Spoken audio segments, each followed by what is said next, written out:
Hey everyone, I'm Charting Man Dan with the Chart Guys. I've been trading cannabis stocks for 13 and a half years at this point. In this video, we're going to check in on the charts for both cannabis and psychedelic names. Psychedelic names getting the headlines this past week. In the past video, I talked a whole lot in depth as to why I think there's the chance that we see a greater opportunity in the psychedelic sector versus cannabis in terms of percentage gains. But that all boils down to what actual headlines we get. We'll talk a bit more about that here in just a moment. Let's get to the charts. All right, cannabis first. So the headlines for this week, the State of the Union, President Biden, 11 seconds, acknowledging cannabis, and that leading to a bit of a bump on Friday with higher open and then a decent close, just a little bit of green, and also a bit notable because the broader market did sell off a decent amount on Friday with some profit taking there and some short-term euphoria tops in semiconductors. But for me, my mindset with the cannabis sector is I'm done with words. I don't care any headline that is just words. It's either actions and concrete fundamental changes or nothing is happening. That's where I stand at this point. And again, me being a trader, I know most people watching this are investors or a bit more committed to their positions or their sector focus. Whereas, I'm going to be talking about how I'm bouncing back and forth between cannabis to psychedelics and shifting my focus and the weight of my holdings. And so I do that just for, transparency and because some people are interested.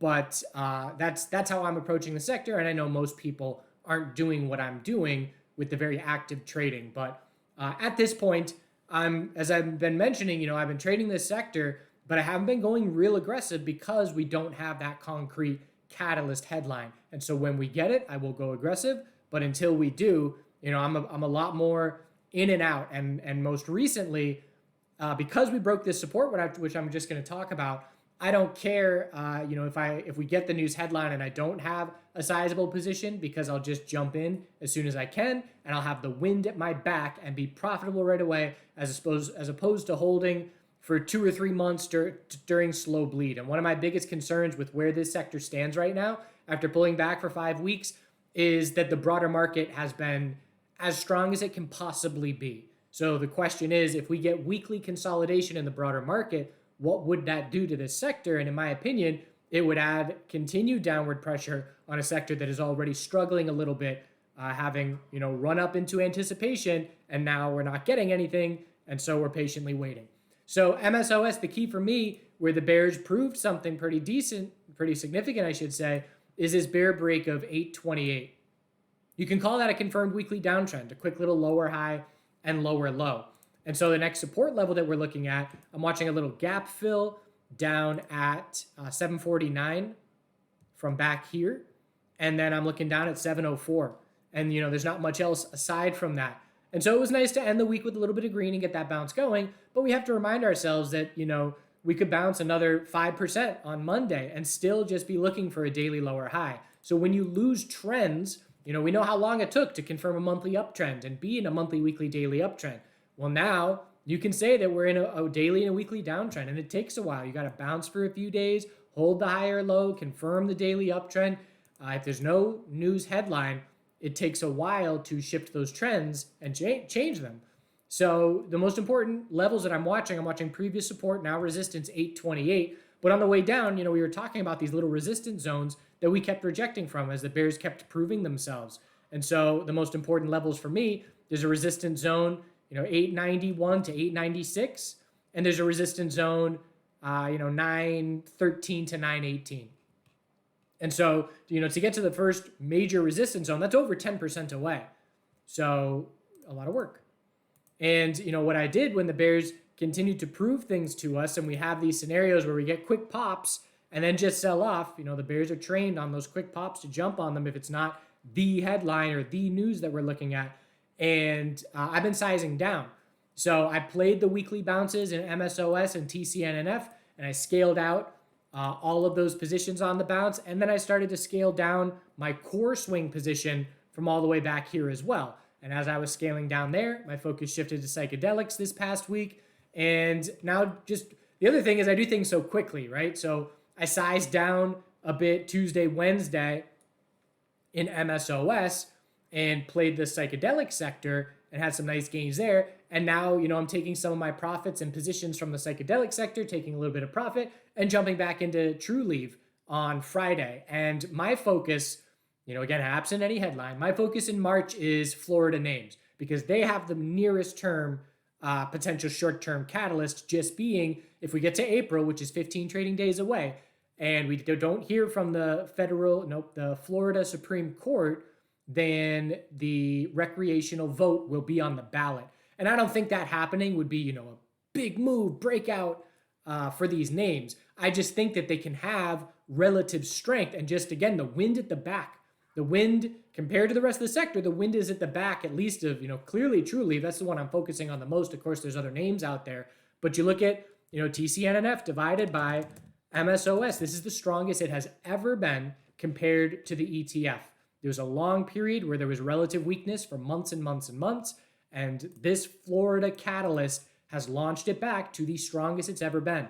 So it's much more forgiving to be a bull that has relative strength than to be a bull that has relative weakness. And we get to TLRY and CGC and all these names where I've been bear on these charts for months.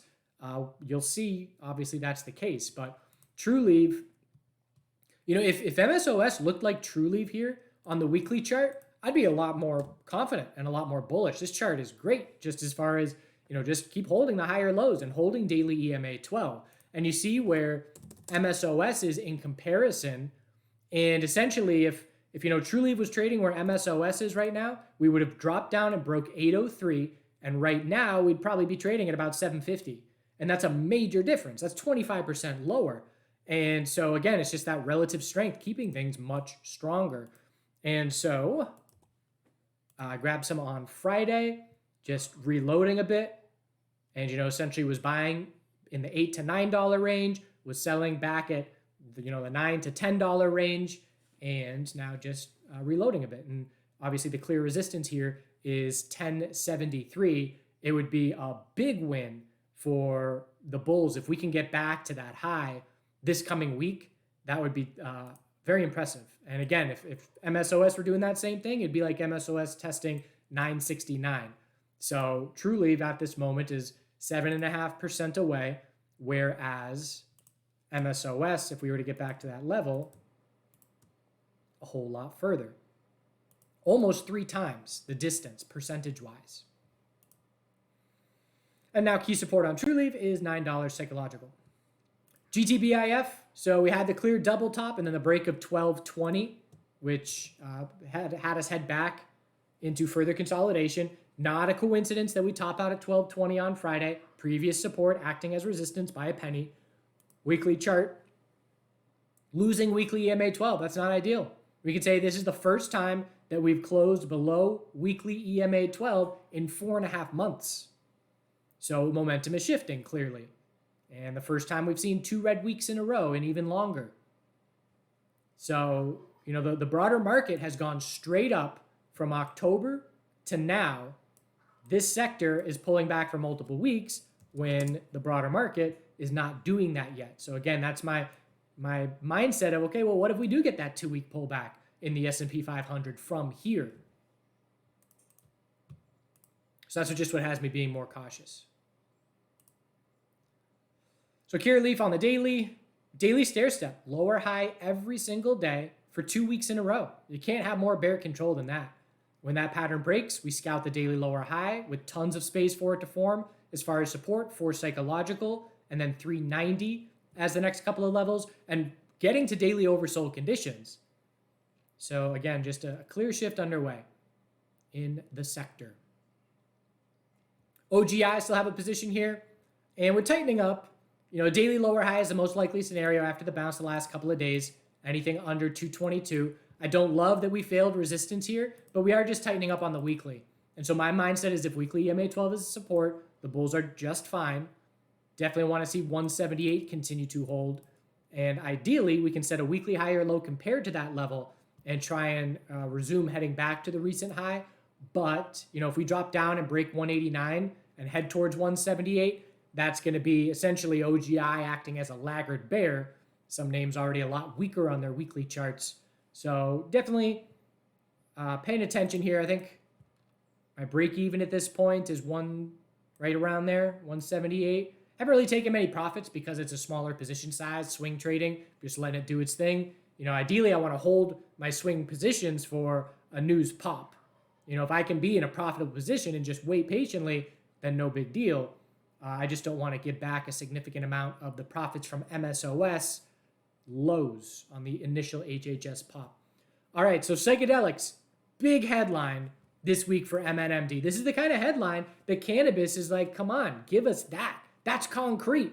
MNMD had trial results for LSD treating general anxiety over a 12-week period, and the results were promising enough for the FDA to grant them breakthrough status. And what that essentially means is the study results are promising enough comparative to what is currently on the market to treat general anxiety disorder to say, all right, let's speed this up because this is extremely encouraging. So, look at the volume. The volume was the pre-market indication to pay attention because we had twice the average entire day's volume before the bell ever rang.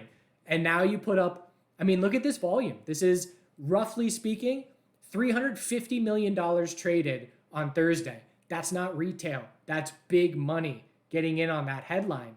And so $350 million, let's go to MSOS, the ETF sector, the sector ETF. What's big volume here? HHS announcement, 22 million, price roughly $7. So that's essentially the big HHS huge volume, which is the highest volume that we've seen in a very long time, is about half of what MNMD did on Thursday. So it's extremely significant volume. And part of it is because it's traded on the NASDAQ, where big money can rush in on a headline and have that liquidity to play $1 million positions. So I have a swing position. I've been talking about this for a while where, I'm just in a runner at this point, but I think I'm over 100%. I haven't had a 100% winner in a while in terms of something that I just let run. But my mindset is I'm holding that runner as long as daily EMA 12 is support. But when I saw that climax candle on Thursday run 15% on a 5-minute candle, I sold and I lucked out and I nailed the top. 10.99 I sold my swing position, but I also rebought it too soon. I rebought it at 10.30. And that was essentially me saying, all right, I can shave 6.5% off my cost basis of my core position. And then I just want to get back in real quick because now I want to focus on my day trading positions because my day trading positions are 10 times the size of my swing trading position when you're this volatile. And so we had a nice move where, a bunch of us were trading this in the Chart Guys chat room and Joey and a few others did a good job of patiently waiting for 15-minute EMA 12 on this consolidation to make an entry, sell a bit into the bull move, and now you're risk-free. And we never broke that support. We just tightened up all of Thursday. And then Friday went pretty well. Continuation. The best thing, a daily inside bar, not surprising at all, but it was a green day. It wasn't a pump and dump. We're holding those gains, and we got resistance now of 10.10 and 11.10 very clearly. Key support at 8.80, and a nice move over the past couple of days, and some really nice trading opportunity in the short term as well. So we then use that information. Hey, MNMD, this is huge volume to trade the laggards in the rest of the sector, and I was a bit surprised because they weren't participating. MNMD on Thursday morning shot straight up. And it wasn't really until we topped that we saw the rotation. From the open, we went up 50%. So that tells you big money is buying on the open. Gap up 50%. That's big news. But we topped out at 10.30, and then you look at a name like ATAI, and it did nothing. And I was sitting there scratching my head because I made an entry on ATAI and PSIL first thing on the morning, knowing that MNMD was showing us it was a big deal. And they just putted around all morning. And you can see the bull move started here. We double bottomed at $2. Essentially it was, all right, there's a little upside. And then we gave it all back. And what's going on here? Why is there no benefit? And then this is where MNMD topped out. And there's your move. And it ends up being a 15% move over the next 2.5 hours. 2.5 hours. 2.5 hours. So over the next 2.5 hours, laggard opportunity. And it was, sometimes laggard action happens as a leader is going up.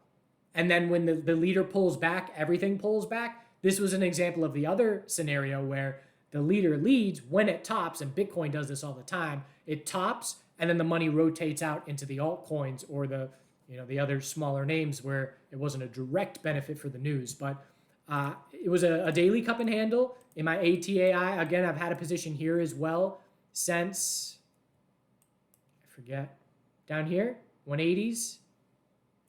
And I missed stopping out by 1 penny. I had a 189 stop loss. I missed stopping out by 1 penny on Wednesday and then benefiting from this news. And so as I mentioned, I bought on the morning on Thursday and we hit a high of 230. And so I'm in at 208. We're up to 230. I'm going to let it try and run. We broke 230 with 0 follow through. And as soon as there's 0 follow through and we pull back, it's a red flag. And so I exited, I got my swing position and then my aggressive ad on the headline. And so as soon as we get that red flag, I start exiting some of my aggressive position because its break-even stop loss is much closer, 208 as opposed to 186 or whatever. And so I have now sized down in this name, and I took that position and rotated it into Trulieve on Friday.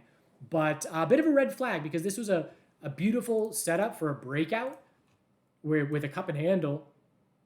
And we broke out, but no follow through, and it closed at the low of the day Friday. So again, that to me is okay, a little bit of a red flag, size down. And so now I'll just get back to my swing position that I've had and let it keep playing out, keep my stop at 189 risk-free, and see if we can get some follow through on this break. But that remains to be seen. After 239, there's some space up there, but we're struggling in the 230s. CMPS, same deal. This is the big boy of the space in terms of market cap, but just not participating on this headline. And so we have clear resistance, 1275, 1257. We'll just call that the resistance zone. And we got support down here. We're just tightening up. Low, high, higher low, lower high, scouting a higher low compared to 980. And we can definitely tighten up within this range for another week or so. And overall, the weekly chart is just riding up EMA 12. But these bull breaks with the lack of follow through start to tell you bulls are tiring a bit. So just aware that, this was great news for the sector, great news for MNMD, CYBN, another name that benefited a bit, another name that has a lot of work to do. But 40 cents, get over 40 cents and the bulls start proving something. 45 comes after it. But again, the volume's starting to stand out a bit more significantly. But the longer term chart, a lot of work to do to try and recover from the more recent pump and dump where we dropped 50%. That's a big 50% drop. But keep an eye on the sector because, again, this is what cannabis needs. This is the tangible headline that leads to big money pouring in a short amount of time that leads to a massive price movement. And it's concrete. It wasn't FDA considering. It wasn't, HHS suggests the FDA does this. It was the FDA has done this. It's official. It's a very different kind of headline than what cannabis has been getting recently. PSIL is the ETF. I got a position in it, Monday morning, first thing, or Thursday morning, as I mentioned. But, there's just no volume. I was half of the entire day's volume for the first 45 minutes of trading. That's absurd. It wasn't a big position for me. It was a small position for me, and I'm not a huge whale, but a small position was half of the entire volume of the morning. But trying to see if it shifts. Really just volume's got to come in here. I need to see him, start putting up $1 million a day, and I'll say, okay, that's worth paying attention to. Just because, again, if we can get volume coming into the ETF, then obviously that helps the underlying names, as we know. We did see some mainstream media coverage of this headline. CNN put out an article pre-market. New York Times has put out an article. I was pretty surprised that CNBC did not cover it.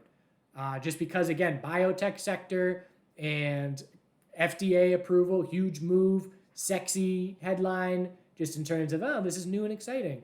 But they didn't cover it. I would have given it a 70% chance they would have covered it, and they didn't. So I was anticipating maybe another influx or pop from that, but didn't happen. So we'll see how this continues to progress. Again, there's still headlines on the horizon for this sector as well. We're looking for the potential. I'm getting all my 3-letter agencies mixed up. I forget which agency it is, whether it's the FDA or whoever, but looking at the potential of MDMA to be used for PTSD and seeing if that gets some approval. But some exciting stuff for the sector. just increasing that legitimacy. The more trials, the more results, the better. And we'll see if the laws continue to change here as well. So as always, I'll be covering these two sectors for many years to come. And there are times where I, make videos once a month because there's what I feel is a lack of opportunity. And then there's opportunity and I start making videos once or twice a week. And so, that's my attention is going to fluctuate with opportunities, but definitely going to have interest here for the potential risk reward when things get more concrete. Appreciate you watching as always. Thanks for the likes and the shares. It'll keep the content coming if you keep interacting with me. And don't forget to do good things.